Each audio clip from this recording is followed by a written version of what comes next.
अस्सलाम वालेकुम dear students. एक मरतबा एक नए लेसन के साथ हाजिर हैं। आज हमारे साथ जो है unit number 21 English first year the road not taken एक पोएम है जिसको रॉबर्ट फ्रॉस्ट ने इसको लिखा है। इस पोएम में जो राइटर है, जो पोएट है, वो हमें लाइफ के जर्नी के बारे में बताता है, थिंकिंग के बारे में, डिसीजन मेकिंग के बारे में। और अगर इस पॉइंट को हम फर्स्ट ईयर के स्टूडेंट्स पे अप्लाई कर लें तो ये गलत नहीं होगा, क्योंकि आप लोगों ने देखा होगा जब मैट्रिक या एफएससी स्टूडेंट पास कर लेते हैं तो उनके पास साथ वो इस कन्फ्यूजन में रहते हैं कि हम कौन से सब्जेक्ट को सेलेक्ट कर लें आगे स्पेशलाइजेशन के लिए, या मैट्रिक के बाद हम प्री मेडिकल में चले जाएं, प्री इंजीनियरिंग में चले जाएं, आईसीएस में चले जाएं या आर्ट्स में। तो यहाँ पर यानी उनके साथ भी मुख्तलिफ़ किस्म के मसाइल होते हैं, एक से ज़्यादा चीज़ें उनके सामने आ जाती तो वो कन्फ्यूज़ हो जाते हैं। सेम इस कंडीशन इसके साथ भी, पोएट के साथ। असल में जंगल में जा रहा होता है एक रोड पे कि अचानक जंगल में जो रोड होता है वो दो हिस्सों में तकसीम हो जाता है।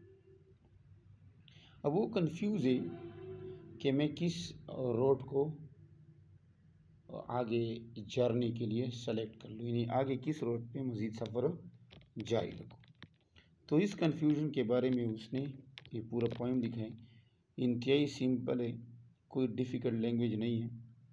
स्टार्ट करते हैं। The road not taken, the road not taken, two roads diverge in yellow woods, यानी तो जो सड़कें थी डाइवर्ज्ड यानी मुनहरिफ हो रही थी, एक दूसरे से जुदा हो रही थी। इन येलो वुड, येलो का मतलब वैसे जो जंगलात होती हैं वो तो वैसे ग्रीन होती है, लेकिन यहाँ येलो का मतलब इसलिए इस्तेमाल किया है चूँकि उस वक्त ऑटम का वक्त है, तो जो पत्तों की जो रंगत है वो येलो टाइप हो चुकी है। तो यहाँ पर उसने कहा कि एक पीले जंगल में, पीले नुमा जंगल में दो रोड जो है वो एक दूसरे से जुदा हुए थे। And sorry I couldn't travel both, और मुझे अफसोस है कि मैं दोनों पे सफ़र नहीं कर सकता, क्योंकि ये तो ज़ाहिर बात है कि उसने एक को सेलेक्ट करना है। सेम कंडीशन स्टूडेंट के साथ भी होती है कि उन्हें कन्फ्यूज होते कि हम किस सब्जेक्ट की तरफ चले जाएं, और दोनों सब्जेक्ट तो सेलेक्ट नहीं कर सकते। And be one traveller along I stood, यानी और एक बजाते मुसाफिर होने के नाते, एक सयाह, एक सफ़र करने वाले के नाते, लॉन्ग आई स्टूड, मैं ठहरा रहा।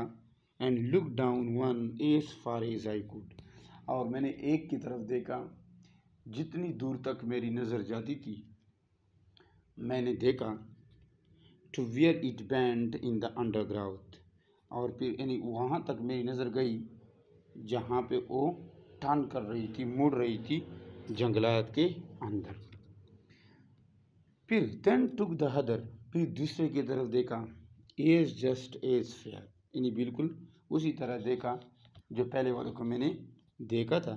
Ending perhaps the better claim, और मैं सही अंदाज़ा लगा सकता था, बिकॉज क्योंकि और यहाँ पर ये मीनिंग भी दे सकते कि जो ये वाला रोड था, जो दूसरी मरतबा जो दूसरे यानी पहले उसने उसकी तरफ देखा, फिर दूसरे पे देखा, जब दूसरे रोड को देखा तो कहता है कि ये मुझे बेहतर लगा, बिकॉज क्योंकि सेम कंडीशन एफएससी वाले या इन स्टूडेंट के साथ भी होती है, क्योंकि जब वो एफएससी सेलेक्ट कर लेते हैं, 2 या 3 सब्जेक्ट कंपेरिजन कर लेते हैं, तो उनको एक सब्जेक्ट बेहतर लगता है।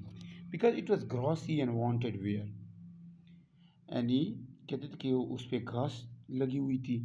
And wanted wear means less travelled, यानी उस पर लोगों ने बहुत कम सफ़र किए थे।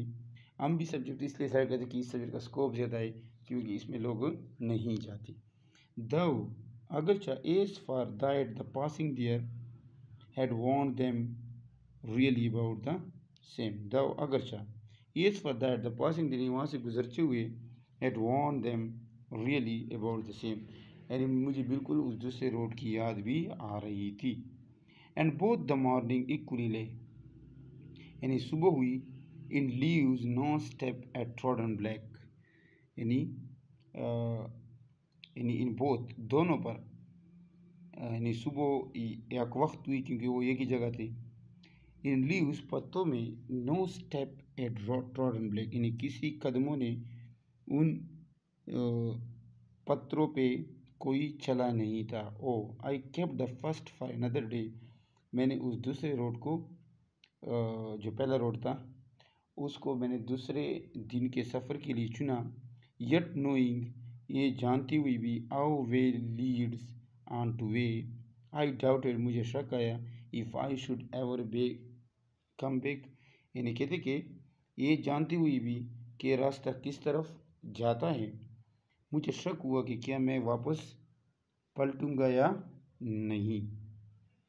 आई shall be telling with it with a sigh, यानी कहते कि मैं बताऊंगा एक हाँ भरी लहजे के साथ।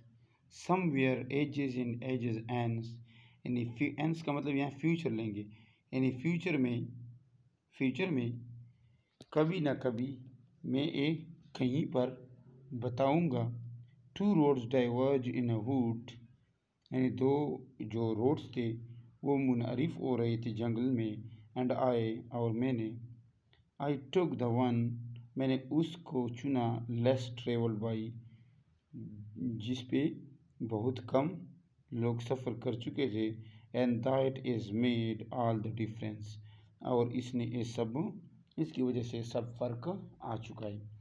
यहाँ पर एक और बात आप लोगों से शेयर करूँ माय डियर स्टूडेंट्स, कि यहाँ पर राइटर ने अब बताया नहीं है कि आया ये डिफरेंस पॉजिटिव वे में आया या नेगेटिव में आया, यानी इसने ये बताया नहीं है कि मैं जो इस रोड पे गया हूँ ये मुझे फ़ायदे में पड़ा है या नुकसान में, अच्छा हुआ या बुरा हुआ। लेकिन यहाँ तक इसने बता दिया कि दो रोड में से मैंने एक रोड का चुनाव कर लिया। थीम के बारे में अगर हम देखें तो डिसीजन मेकिंग जो इसका बेहतरीन थीम है कि लोग डिसाइड किस तरह करते हैं, लोग फैसला किस तरह करते हैं। तो डियर स्टूडेंट्स, उम्मीद है आप लोगों को समझ आई होगी। फिर भी अगर कोई सवाल हो तो आप पूछ सकते हैं, कमेंट कीजिए, लाइक कीजिए, शेयर कीजिए, कमेंट और सब्सक्राइब कीजिए ताकि आपको आने वाली मेरी वीडियो आपको वक्त पर मिल सके। अस्सलाम वालेकुम वरहमतुल्लाहि वबरकातुहू।